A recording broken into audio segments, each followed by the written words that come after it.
এখন সবাই তো এখানে নেই, কিছু লোক আছে যারা লকার রুমে ইউনিফর্ম চেঞ্জ করছে। আপনাদের একজন বারটেন্ডার দিনেশ, সে কোথায়? ম্যাম, কাল থেকে ও কাজে আসেনি, জানি না না বলে কোথায় গেছে। আচ্ছা স্যার, ব্যাপারটা কি? ও কিছু ঘটিয়েছে নাকি? করেছে কি করেনি সেটা পরে আপনি জানতে পারবেন। আপাতত আপনি ওর অ্যাড্রেস দিন আমাদের। স্যার, ও এখানে যে অ্যাড্রেস দিয়েছিল সেটা ভুল অ্যাড্রেস। অ্যাকচুয়ালি ও যখন উধাও হয়ে গিয়েছিল, এখানে অ্যাড্রেস বুক থেকে ওর সব ডিটেলস বার করেছিলাম আমি, কিন্তু তারপর দেখলাম যে অ্যাড্রেসটা ভুল। আপনি চাইলে আমি আপনাকে অ্যাড্রেসটা দিতে পারি, কিন্তু আমার মনে হয় না আপনি ওকে ওখানে খুঁজে পাবেন। আপনি যখন কাউকে কাজে রাখেন তখন তাদের ডিটেলস নিয়ে রাখেন না? আপনি কি জানেন আপনার এই বারকে সামনে রেখে ও লোককে ঠকাতো? হোয়াট? আর আমরা এখন ওকে একটা খুনের ব্যাপারে খুঁজছি। Murder? I am sorry ma'am, আমি সত্যিই জানতাম না। সেই জন্যই আগে থেকে ভালো করে খোঁজ নিতে হয়। রুলসগুলো আপনার ভালো করে ফলো করা উচিত ছিল। আগে থেকে এগুলো করলে আজকে এরকম প্রবলেম হতো না। I am sorry sir.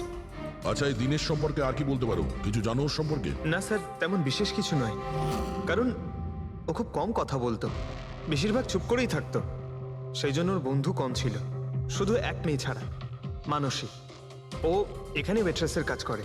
ওদের মধ্যে ভালো ভাব ছিল, যদিও ওরা দুজনে কোনোদিন এটা প্রকাশ করেনি, কিন্তু আমার মনে হয় যে ওদের মধ্যে প্রেমের সম্পর্ক ছিল। তো আপনি মানসীকে জিজ্ঞেস করেননি কি ছিল ওদের মধ্যে? জিজ্ঞেস করেছিলাম ওকে, কিন্তু ও নিজেও জানে না। কোনো ব্যাপার না, মানুষকে একবার ডাকুন তো। ঠিক আছে স্যার। স্যার, মানসী।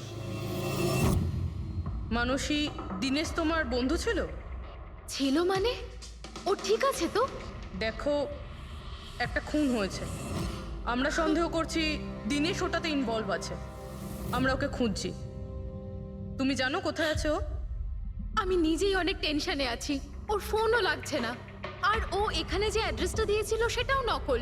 আর আপনারা বলছেন যে ও কোনো মার্ডারের সাথে যুক্ত? আচ্ছা, আপনি তো ওকে খুব ভালো করেই জানতেন না? হ্যাঁ স্যার, আমরা একে অপরকে ভালোবাসতাম আর আমরা বিয়েও করতে চলেছিলাম। সেই জন্য ও কিছু টাকা জোগাড় করতে চাইছিল। আচ্ছা, ও এই টাকাটা ক্লাবের চাকরি থেকে জমাচ্ছিল নাকি অন্য কোনো সাইড বিজনেস ছিল ওর? চাকরি ছাড়া ও শেয়ার বিজনেসে ও টাকা লাগিয়েছিল। আর আমাকে বলতো যে ও অনেক টাকা রোজগার করছে। আমাকে দামি দামি গিফট দিত আর দামি দামি রেস্টুরেন্টও নিয়ে যেত। তো ও তোমায় ওর ঠকানোর বিজনেসের ব্যাপারে কিছুই বলেনি? ওর কোনো ছবি আছে তোমার কাছে? হ্যাঁ আছে।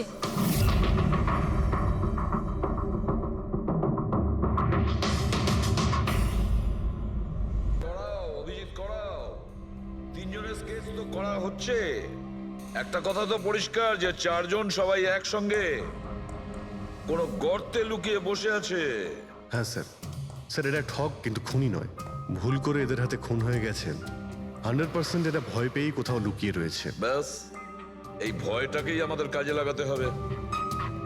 এমন ভাবে ভয় দেখাতে হবে যে ওরা নিশ্চয়ই কোনো ভুল করে থাকবে আর আমরা খাপ করে ধরে ফেলবো। স্যার, স্যার, হ্যাঁ, স্কেচ তৈরি। ওকে। স্যার, হ্যাঁ, এই তিনজনই জুয়ারি, আর যে ছুরি মেরেছে সে হলো হরিশ। একটা কাজ করো, এই তিনটে স্কেচই আর ওই বারটেন্ডারের ছবি প্রতিটা police station, railway station, bus stand, লজে সব জায়গায় পাঠিয়ে দাও। আর সমস্ত নিউজ চ্যানেলেও পাঠিয়ে দাও। আর ওদেরকে জানিয়ে দাও যে 24 ঘন্টা যেন এদের ছবি দেখানো হয়। প্রত্যেকটা বাড়িতে এদের ফটো দেখাতে হবে। তারপরে দেখবো কতদিন লুকিয়ে থাকে আমাদের হাত থেকে। এই চারটে ফটো খুব ভালো করে দেখুন। এই চারজন এই হত্যাকাণ্ডে জড়িত। এদের ব্যাপারে কোনো রকম সূত্র বা কোনো রকম খবর পেলে সিআইডি কে এই নাম্বারে খুব তাড়াতাড়ি যোগাযোগ করবেন। এরা খুবই ভয়ানক। এরা সবাই ইন্ডাস্ট্রিয়ালিস্ট হেমন্ত কুমারের ফার্ম হাউসে নিজেরই এক বন্ধুকে খুন করে পালিয়ে গেছে। পুলিশরা অনেকক্ষণ ইনভেস্টিগেশন করার পরেও সেখান থেকে কোনো কিছুই খুঁজে পাওয়া যায়নি। সিআইডি এদের সবাইকে খুঁজছে। এই হলো এদের ফটো।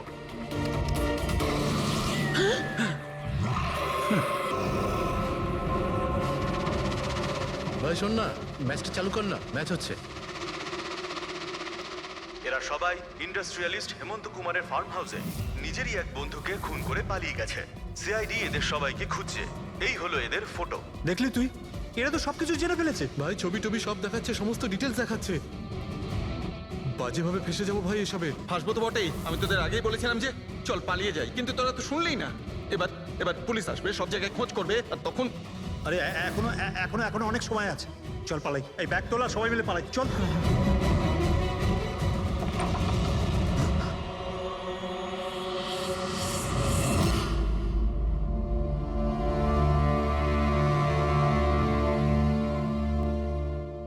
স্যার, সিট তো আমার খুব ভালো বন্ধু ছিল, আমার পার্টনার ছিল, সব কিছু ঠিকঠাক চলছিল, এতদিন ধরে কোনো গোলমাল হয়নি।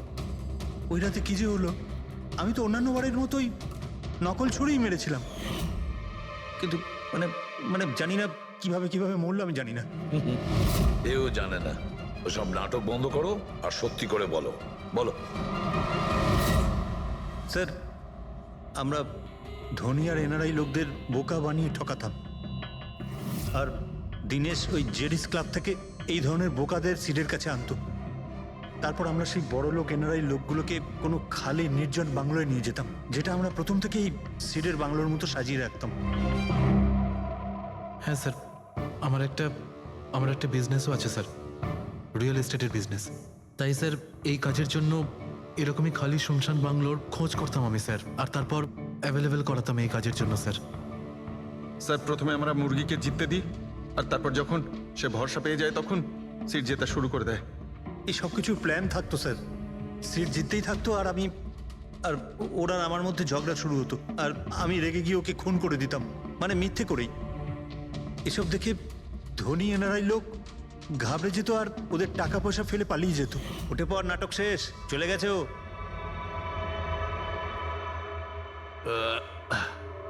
ঠিক গেছে তো রে? হ্যাঁ গেছে। উফ, আরে লেগে যাবে পাগল। তারপর আমরা ওই টাকাগুলো নিজেদের মধ্যে ভাগ করে নিতাম।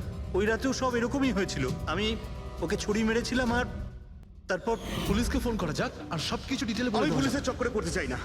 আমার পাসপোর্ট, ইউএসএ সিটিজেনশিপ সবকিছু চলে যাবে। না না না না না, আমি যাচ্ছি। আরে ঘুমিয়ে পড়লি নাকি সিট? আরে ওঠ ভাই, অনেক হয়েছে, আর ওভার অ্যাক্টিং করতে হবে না। Seat set set. আরে এই তো সত্যি মরে গেছে।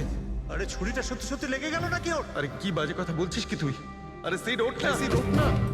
আরে ছুরিটা কি করে? তুই ছুরিটা ইউজ করার আগে চেক করিসনি নাকি? আরে প্রথমবার করছি নাকি? শুটিংয়ের ছুরি এটা, একটাই তো ছুরি আছে না, কিন্তু এই খুন কি করে হতে পারে? আমাদের পুলিশকে জানাতে হবে। পুলিশকে যদি জানাই তো আমরা সবাই ফেসে যাব। তাহলে কি করব?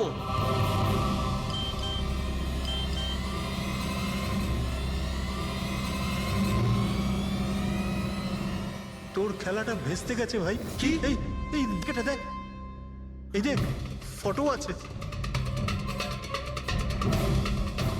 আরে আমি এই ফটোগুলো এখনই পাঠাচ্ছি পুলিশের কাছে অ্যাড্রেস সহ, ওরা এক্ষুনি ওখানে এসে পড়বে। তোর খুব শখ হয়েছিল না খেলার, এবার দেখি পুলিশের সাথে কেমন লুকোচুরি খেলিস। তুমি বলছো যে তোমরা ওখানে টাকা ফেলে পালিয়ে গিয়েছিলে? হ্যাঁ স্যার, পুরো 90 লাখ টাকা ছিল স্যার। আমরা সব ফেলে পালিয়েছিলাম। কিন্তু আমরা তো ওখানে কোনো টাকা পাইনি। আমি কিছু জানি না ম্যাম, ওই টাকাটা কোথায় গেছে, ওই নকল ছুরিটাই বা আসল কি করে হয়ে গেল, সিডের খুন কি করে হয়ে গেল, আমি কিচ্ছু জানি না ম্যাম। কেউ তোমাদের জালে তোমাদেরই ফাঁসিয়ে দিয়েছে, বুঝেছো? দেখো, এমন কেউ আছে যে তোমাদের এই খেলার ব্যাপারে সবকিছুই জানতো। ওই ছুরিটা নিয়ে কোনো গন্ডগোল করেছিল, আর তাতেই সিট মারা যায়। আর ওই দিনেশ, ও কোথায়? সিড মারা যাওয়ার পর আমি দিনেশকে ফোন করেছিলাম, আমার কথা শুনে ও খুব ঘাবড়ে গেছিল, বললো কি যে ওই শহর ছেড়ে চলে যাবে। দিনেশ তো তখন থেকেই উধাও। তাহলে কি পুরো প্ল্যানটা আবার দিনেশ করেনি তো? ওখানে রণবীরকে পাঠায় আর হরিশের ছুরিটাই চেঞ্জ করে দেয়, আর তারপরে দিনেশ ব্যালকনিতে লুকিয়ে পড়ে। আর ওখান থেকে দিনেশ ফটো তুলেছে স্যার, আর হরিশকে পাঠিয়েছে, আর তারপর বলেছে যে পুলিশ আসছে, তাই এরা সব ভয় পালিয়ে গেছে। 90 লক্ষ টাকা ছেড়ে পালিয়ে গেছে। তার মানে দিনেশ আমাদের সাথে বেইমানি করেছে? বাহ, সবাইকে ঠকায় যে লোক, যখন তাদের সাথে এরকম হলো খারাপ লাগছে।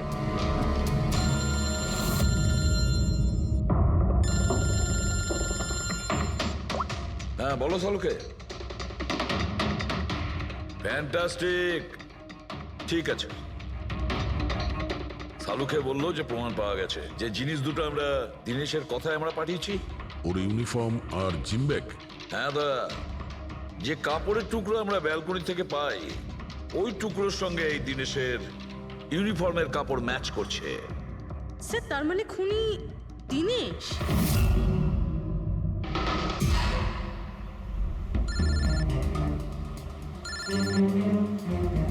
এসিপি স্যার, হ্যালো, কি জিটি রোড? ঠিক আছে স্যার, ওকে ওকে। জিটি রোডে যেতে হবে। দিনেশকে জিটি রোডের বাজারে দেখা গেছে।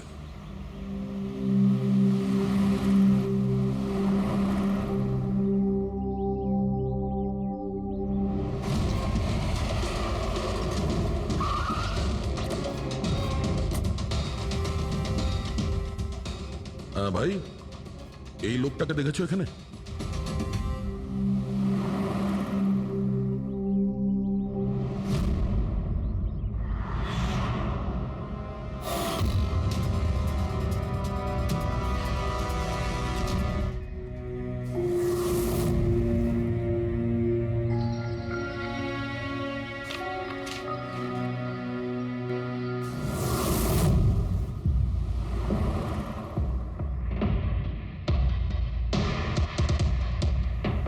আচ্ছা, এই যে দাদা, একে দেখেছেন? হ্যাঁ দেখেছি তো। কোথায়? ওই তো ওখানে দাঁড়িয়ে রয়েছে। আগে? হ্যাঁ আগে। থ্যাঙ্কস থ্যাঙ্কস, চলো। মা, বাবা, আমায় ক্ষমা করে দিও। আমি তোমাকে অনেক কষ্ট দিয়েছি, তোমাদের মান সম্মান ডুবিয়ে দিয়েছি। কিন্তু একটা সত্যি কথা, আমি খুনি নই, আমি কাউকে খুন করিনি।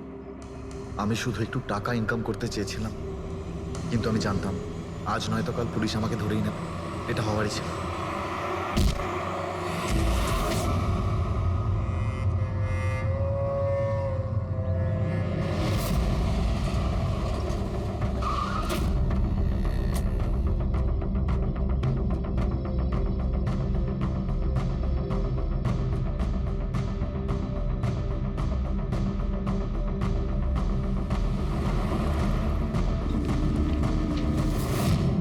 ক্ষমা করে দাও, এই বদনাম নিয়ে বেঁচে থাকার থেকে মরে যাওয়া ভালো।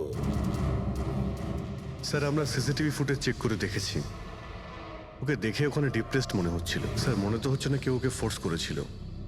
ও নিজের ইচ্ছেতেই মারা গিয়েছে। সুইসাইড নোট পড়ে তো মনে হচ্ছে স্যার ও এই কাজের ব্যাপারে খুব লজ্জিত ছিল। ও এ ব্যাপারে জড়িত তো ছিল, কিন্তু সিটকেও মারেনি।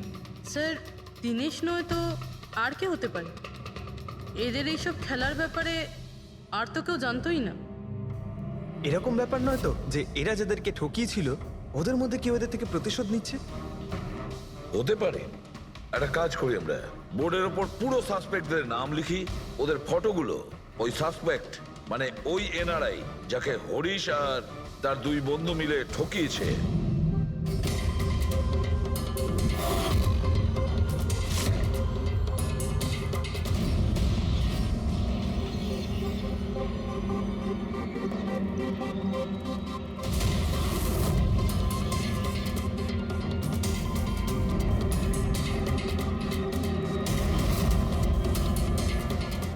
স্যার, এই হলো সেই সমস্ত লোকগুলো যারা এই কেসের সঙ্গে জড়িত। অভিজিৎ খোঁজ নিতে হবে খুনের সময় এরা কোথায় ছিল। পুরো ইনফরমেশনটা আমরা এয়ারপোর্ট ইমিগ্রেশন থেকে পেয়ে যাব। স্যার এই ফটোগ্রাফে যে 8জন লোক আছে সেই সময় তারা ইন্ডিয়াতে ছিলই না। ইনফ্যাক্ট বেশিরভাগ লোকই এই ঘটনার পরে ইন্ডিয়াতে ফেরেইনি। শুধু এই 4 জন ছাড়া এই 3 জন সাক্ষী, বিক্রম, রণবীর, প্রীতম আর মিস্টার রানা। স্যার, এক্ষুনি আমি মিস্টার রানার বাড়িতে ফোন করেছিলাম, ওনার ওয়াইফ ধরেছিলেন। বললেন যে 3 বছর আগে উনি মারা গেছেন, আর 3 বছর আগে এরা ওনাকে ঠকিয়েছিল। উনি এই গিল্ট ফেলেই ভুগতেন যে ওনার সামনে কেউ খুন হয়ে গেছিল আর উনি কিচ্ছু করতে পারেননি, যার জন্য উনি নেশার কবলে পড়েন। আর তাহলে বাকি থাকলো 3 জন সাসপেক্ট, প্রীতম, রণবীর আর বিক্রম। প্রীতম আর বিক্রম এরা তো দেশের মধ্যেই ছিল, কিন্তু এই শহরে ছিল না। এবার এই রণবীরই শুধু বাকি থাকলো। রণবীর তো নিজেই ওখানে ছিল, ওই ফটোতেও ছবি আছে। হ্যাঁ স্যার, ও একই সাথে ব্যালকনি আর হল তাতে থাকতে পারে না, এটা অন্য কেউই হবে। তাহলে কে হতে পারে এই খুনি? পঙ্কজ, মিস্টার রানা 3 বছর আগে মারা গেছেন। ওনার পুরো ডিটেলসটা আমার চাই। স্যার,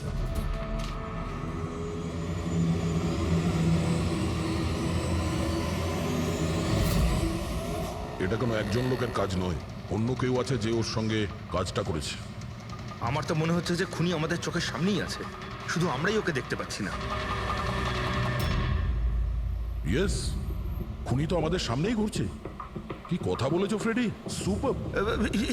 আমি স্যার, হ্যাঁ তুমি, খুনি সত্যিই আমাদের চোখের সামনে ঘুরছে, কিন্তু আমরা ওকে দেখতে পাচ্ছি না। কিন্তু এখন আমি বুঝতে পেরে গেছি। হোটেলে যাই। হোটেল? হ্যাঁ হোটেল।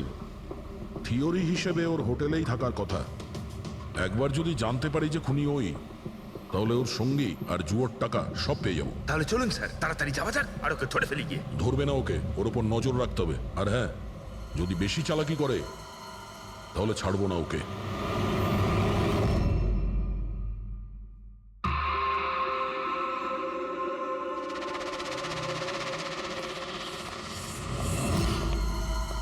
এক্সকিউজ মি, হ্যাঁ স্যার, আমি আপনার ফোন থেকে একটা ফোন করতে চাই। করুন স্যার। ওয়েল, আমার একটু প্রাইভেট কথা ছিল আর কি। এছাড়া কি আপনার কাছে অন্য কোনো ফোন আছে? স্যার ওইটাই চলে যান, ওটা থেকে কথা বলে নিন। Thank you. Thank you.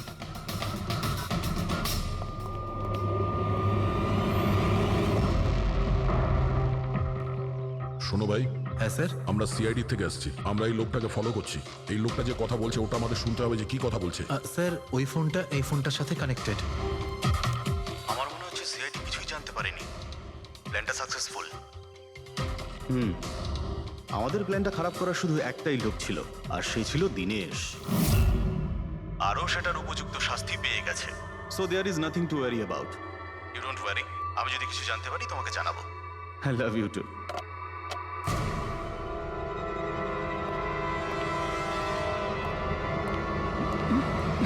এই,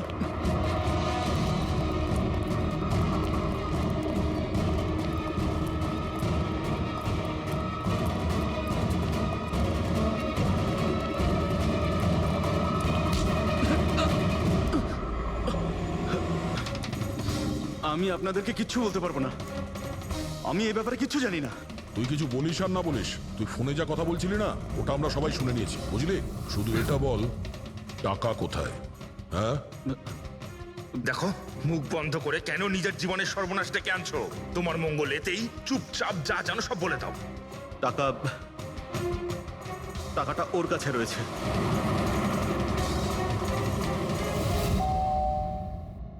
একটু দেখ তো মা, কে বেল বাজাচ্ছে?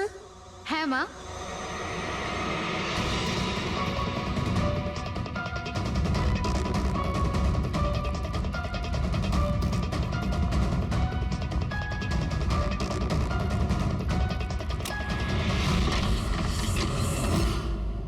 হাই, চিনতে পেরেছো?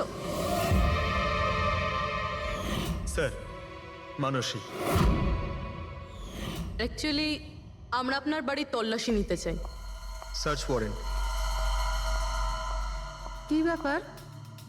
আপনারা কারা? সিআইডি।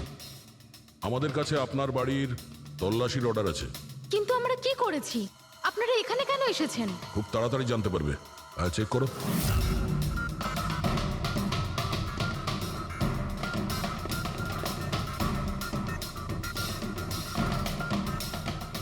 দয়া স্যার,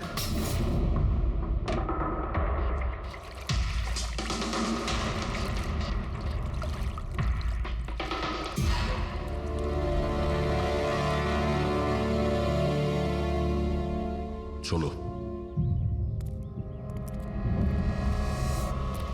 এই নোটগুলোতে রক্ত লেগে রয়েছে। ডিএনএ টেস্ট করলেই জানতে পেরে যাব যে এই রক্তটা সিডের, তাই না? এবার বলো, কিছু জিজ্ঞেস করবে? এখন এ জিজ্ঞাসা করবে না, আমরা জিজ্ঞাসা করব ব্যুরোতে। কিন্তু আপনারা আমাকে কেন সন্দেহ করলেন? শেষবার আমাদের মনে হয়েছিল যে দিনেশ খুনি, কিন্তু ও সুইসাইড করে প্রমাণ করে দিয়েছে যে ও খুনি নয়। মানুষ, এটা কি চেনো? এটা তোমার ইউনিফর্মের কাপড়ের টুকরো। এটার কারণে আমরা তোমাকে সন্দেহ করছি, বুঝেছো? আর তারপর আমরা এইটা খোঁজ লাগালাম যে তুমি এরকম কাজ করলে কেন। আপনি জানতেন যে আমি এসব কেন করেছি? মিস্টার রানা, আপনার বাবা ছিল, রাইট? হ্যাঁ, উনি আমার বাবা ছিলেন, আর ওনার প্রাণ সিট আর ওনার সঙ্গীতের জন্য গেছে। উনি ওই ঘটনাটা কিছুতেই ভুলতে পারেননি, আর উনি একজন ডায়াবেটিসের রোগী ছিলেন।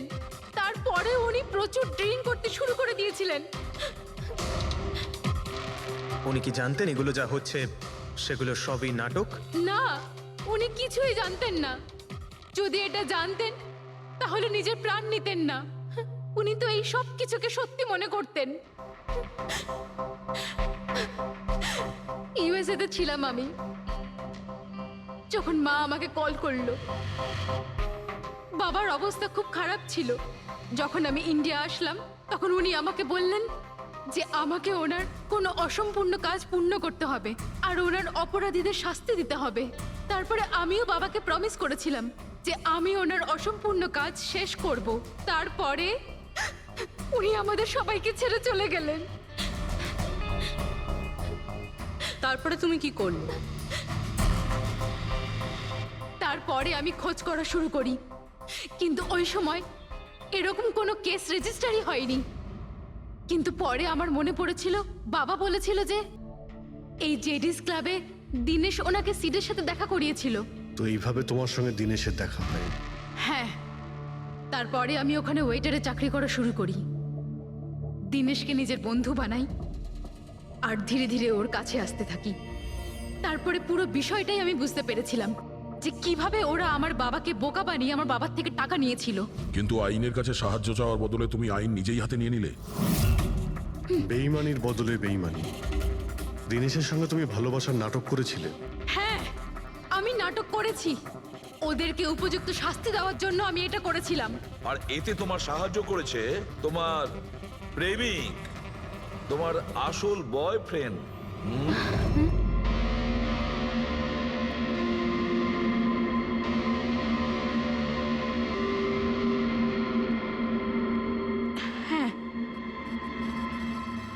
আমরা দুজনে মিলে প্ল্যান করেছিলাম। রণবীর ওই রাতে জেনে বুঝে বোকা হয়েছিল। আর ওই ছুরিটাকে খারাপ করেছিল। যদি এই পেঁচটাকে ঘুরিয়ে দেওয়া যায় তখন এই ফলাটা আটকে যায়। ওই ছুরিটাকে আমি খারাপ করেছিলাম, আর ব্যালকনি থেকে লুকিয়ে ফটো আমিই নিয়েছিলাম। তারপরে আমি ওই ফটো হরিশকে পাঠিয়েছিলাম, আর ওদেরকে ওখান থেকে তাড়িয়ে দিলাম, আর আমি টাকাগুলো নিয়ে ওখান থেকে বেরিয়ে পড়লাম। আমি আমার বাবাকে দেওয়া প্রমিস পূরণ করেছি। ওই টাকাটা আমার বাবার ছিল, আমি ওনার প্রতি ন্যায় করেছি। ভুল। ওই ন্যায় বিচার করা তোমার কাজ নয়, সেটা করবে আদালত।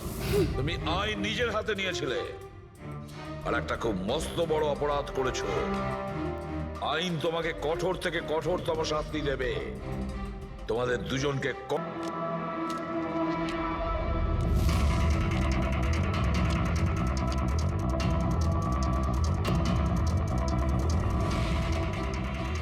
এই রইল আমার 2 লাখ টাকার চাল।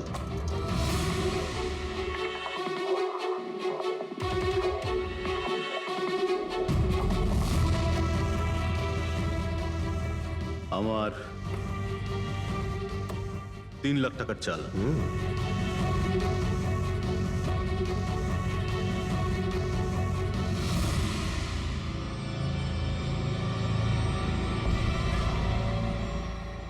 শো, মনে হচ্ছে আজকে আমার দিনটা খুব ভালো। আমাকে হারানো আজ তোমাদের পক্ষে সম্ভবই নয়। সম্ভব না, তাই না? হ্যাঁ, দাঁড়া দেখাচ্ছি।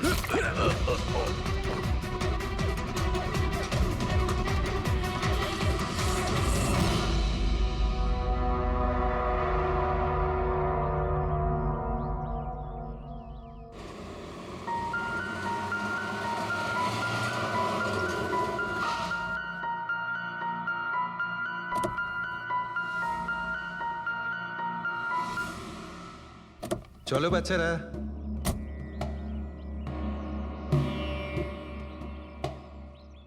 ভীষণ ক্লান্ত লাগছে, এত লম্বা ড্রাইভ। হেমন্ত, তুমি তো জানো আমরা ভ্যাকেশনে এসেছি, তাহলে কিছুদিন তুমি বিশ্রাম করে নিও। ওকে ওকে বাবা, ঠিক আছে, দরজা তো খোলো, আমি লাগেজগুলো নিয়ে আসছি। হ্যাঁ। এসো।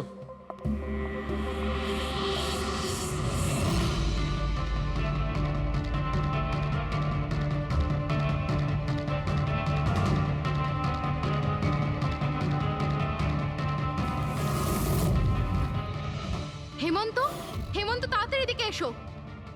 এই এই দরজাটা। তুমি ওদের গাড়িতে বসাও, আমি দেখছি। হেমন্ত সাবধানে প্লিজ। চলো চলো চলো।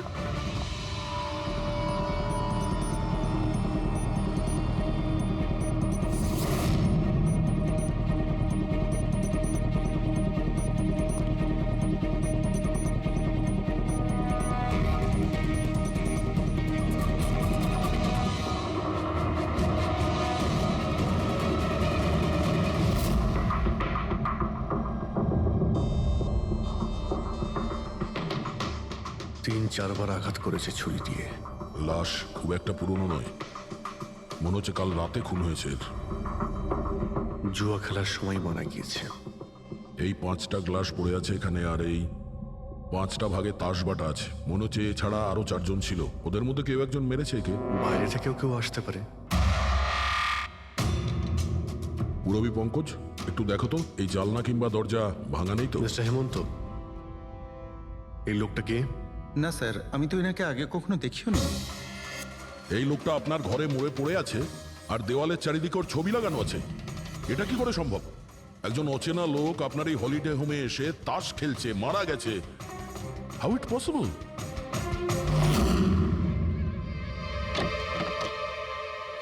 আচ্ছা, এখানে কোনো গার্ড নেই? ছিল স্যার, বহু বছর একজন গার্ড ছিল, কিন্তু ওই মাস চারেক আগে তার মৃত্যু হয়, ব্যাস তারপর থেকে আর কেউ নেই। আমি ভেবেছিলাম যে এবার একজন নতুন গার্ড রাখবো। আমায় বিশ্বাস করুন, আমি একদম সত্যি বলছি, আমি এই ভদ্রলোককে চিনিও না। উনি এখানে কি করছিলেন, ওনার ছবি এখানে কেন টাঙানো, আমি কিচ্ছু বুঝতে পারছি না।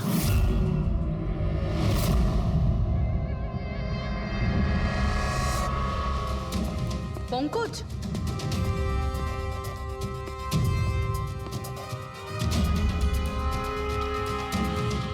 স্যার স্যার, জোর করে তো কেউ ভেতরে ঢোকেনি।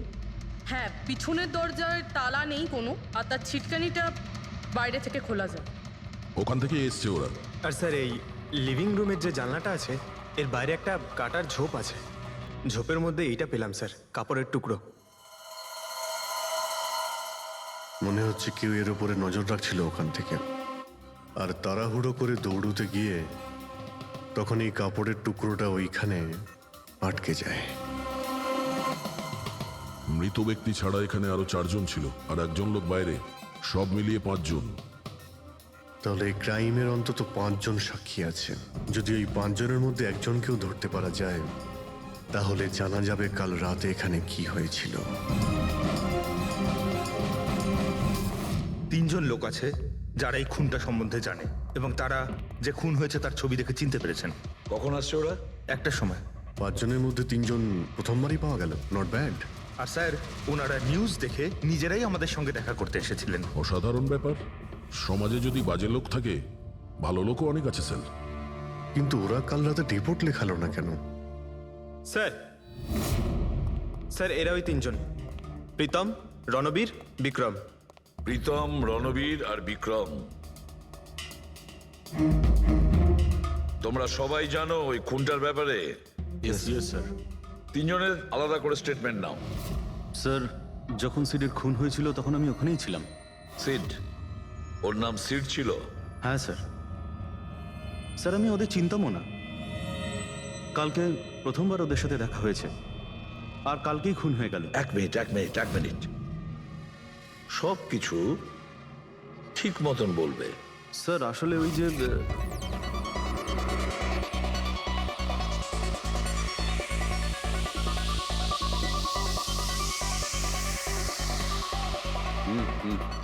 Sure sir. কি হয়েছে স্যার? আপনি বোর হচ্ছেন? ক্লাবে ভালো লাগছে না আপনার? ক্লাব? তুমি এটাকে ক্লাব বলছো?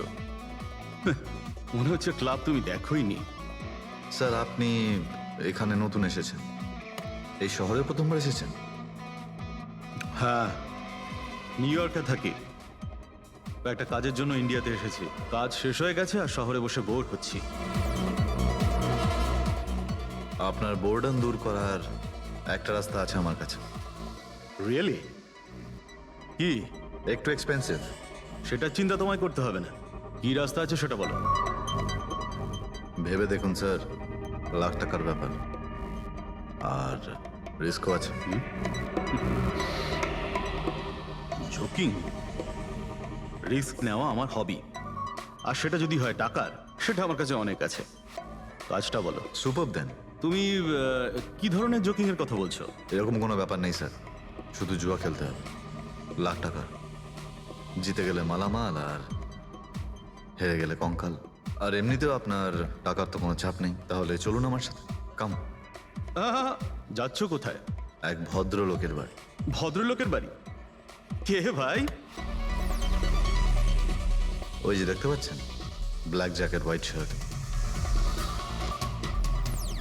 তাহলে ওই বারটেন্ডার তোমাকে ওর বাড়িতে নিয়ে গিয়েছিল, তারপর তারপর কি হয়েছিল? না স্যার, ও সিডের বাড়ি নিয়ে যায়নি। ও সিডের সঙ্গে পরিচয় করায়, তারপর আমরা সিডের বাংলোতে যাই।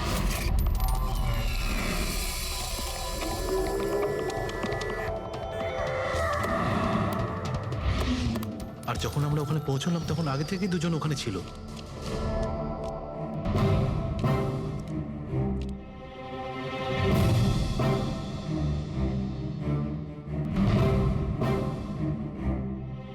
এই রইল আমার 2 লাখ টাকার চাল।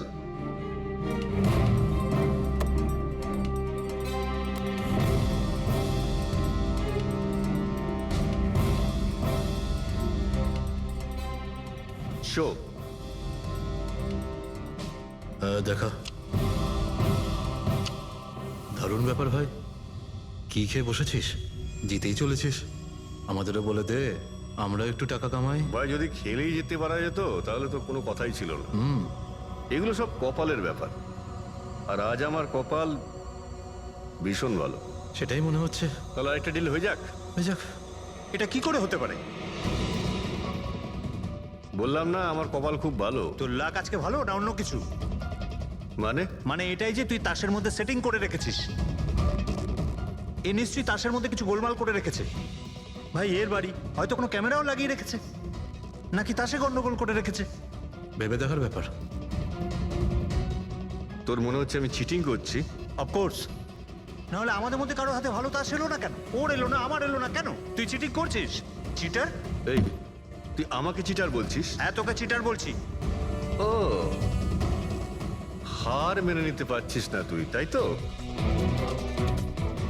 খোকা, এটা বড়দের গেম, বাচ্চাদের নয়। যদি এখানে জিততে হয় না, তবে কার্ডে জিততে হয়। তাহলে বেরিয়ে যায় এখান থেকে। মুখ সামলে কথা বল। কি করছিস? কি করছিস কি ভাই? আরে ওকে তাড়া কেউ এখান থেকে। তার মানে হরিশ ওখান থেকে চুপ করে বেরিয়ে গেল। হ্যাঁ স্যার, প্রথমে আমারও মনে হচ্ছিল যে ও চলে গেছে, কিন্তু ও কিচেনে গেছিল। কিচেনে? হ্যাঁ স্যার, কিচেনে। যখন ও কিচেন থেকে বেরোলো তখন ওর হাতে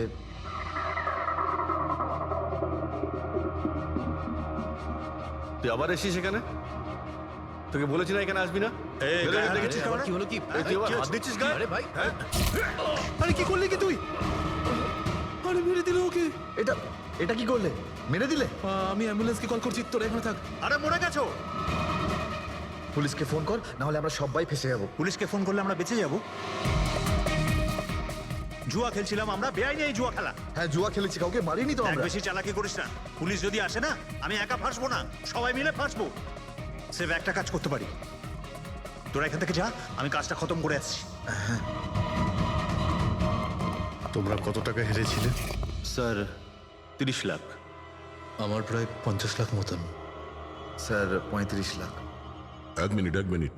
রণবীর, তুমি বলেছিলে যে সিড ওই সময় সাদা শার্ট পরেছিল। ইয়ে স্যার, উনি সাদা শার্টই পরেছিল। আর বিক্রম, তুমি বলেছিলে যে ও হলুদ শার্ট পরেছিল। হ্যাঁ স্যার, ও হলুদ শার্টই পরেছিল। ও সাদা বা হলুদ রঙের শার্ট পরেছিল না, একটু ব্লুইশ কালার ছিল শার্টটার, আমার ভালো মনে আছে। কিভাবে সেটা হয়? আমরা যখন লাশটাকে পেয়েছিলাম তখন ও হোয়াইট কালারের শার্ট পরেছিল, আর রণবীরও তো এই একই কথা বলছে। এটা কিভাবে সম্ভব?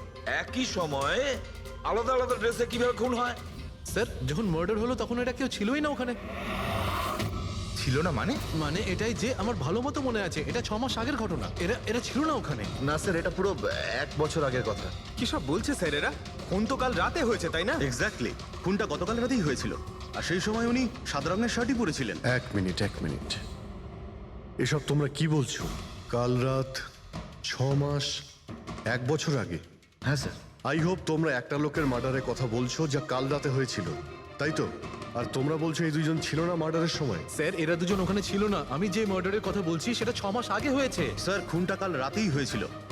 আর সেই সময় যারা ছিল সেই দুজন অন্য কেউ ছিল, ওরা তখন ওখানে ছিল না। হ্যাঁ স্যার, ওরা ঠিক বলছে, আমিও চিনি না এদেরকে। তোমরা তিনজনের সিডের কথাই বলছো তো? আর মার্ডার হওয়ার আগে ও তোমাদের সঙ্গে চেরিস ক্লাবে দেখা করেছিল তো? আর তারপরে ও তোমাকে হেমন্ত বিলায় নিয়ে গেছে। না স্যার, ও আমাকে সংকল্প ম্যানশনে নিয়ে গেছিল। আর সেটা ওই কীর্তি হিলসে, হ্যাঁ কীর্তি হিলসে ছিল। না স্যার, ও আমাকে ইয়াশ হাউসে নিয়ে গেছিল, যেটা কার্টিস রোডে রয়েছে। একটাই লোক তিনবার তিন জায়গায় 3 রকম আলাদা আলাদা জামা কাপড় পরে কি করে মরতে পারে? হ্যাঁ, সালুকে বলো।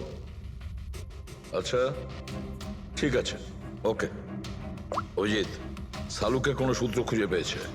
তোমরা যাও সালুকের সঙ্গে দেখা করো, আর ততক্ষণে আমি এদেরকে একটু জিজ্ঞাসাবাদ করি।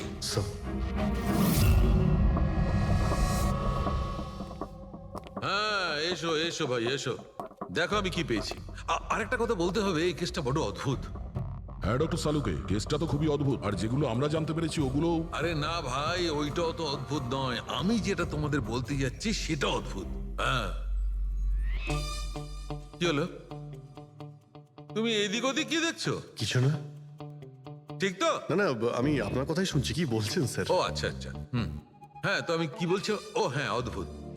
দেখো, আমি এর রক্তের সঙ্গে সঙ্গে রক্তের মতো আর একটা জিনিস পেয়েছি। রক্তের মতো? স্যার আপনার সন্দেহ একদম ঠিক ছিল, এটা ডাই ছিল। আরে সারিকা, তুমি এসে গেছো? মানে আমি বলতে চাইছি, কি বলছো তুমি? লাল ডাই? কি করে? আরে বাহ, কনসেন্ট্রেশন ফিরে পেয়েছো তুমি? আরে আমার কনসেন্ট্রেশন কোথায় গিয়েছিল? তোমরা সব সময় না আমার পিছনেই পড়ে থাকো। ও আচ্ছা। আমি সিডের বডি থেকে এই প্লাস্টিক ব্যাগটা পেয়েছি।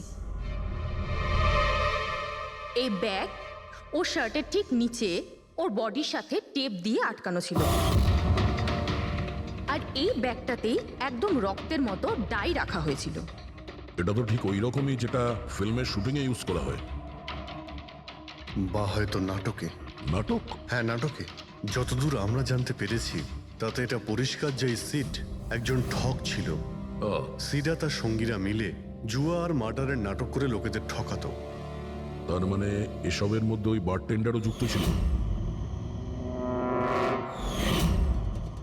ও জেনে বুঝে বড় লোকদের ফাঁসিয়ে এখানে এই কার্ড পাঠিতে পাঠাতো, আর তারপরে এই মার্ডারের নাটক। তো এই জন্য রণবীর, বিক্রম আর প্রীতম আলাদা আলাদা জায়গায় আলাদা আলাদা সময় এর মার্ডার দেখেছে। আর ওরা এসব অনেক আগে থেকেই করছে, কিন্তু কাল রাত ওদের নাটক বাস্তবে পরিণত হয়। প্রতিবারই একটা নতুন বাংলো, নতুন লোক ঠকানোর জন্য। আর বাকি সব সেম, একই খেলা, একই ঝগড়া, আর সেই একই সিটের মার্ডারের নাটক। লোকেদের কাছ থেকে টাকা নিয়ে পুলিশ কেসে নামে লোকেদের ভয় দেখিয়ে বের করে দেওয়া। সব কিছু সেম টু সেম। প্ল্যান তো খুব ভালো ছিল, কিন্তু কালকে হঠাৎ মার্ডার কি করে হয়ে গেল? কারণ কালকে রাতে একটা গন্ডগোল হয়েছে। মানে? 1 মিনিট।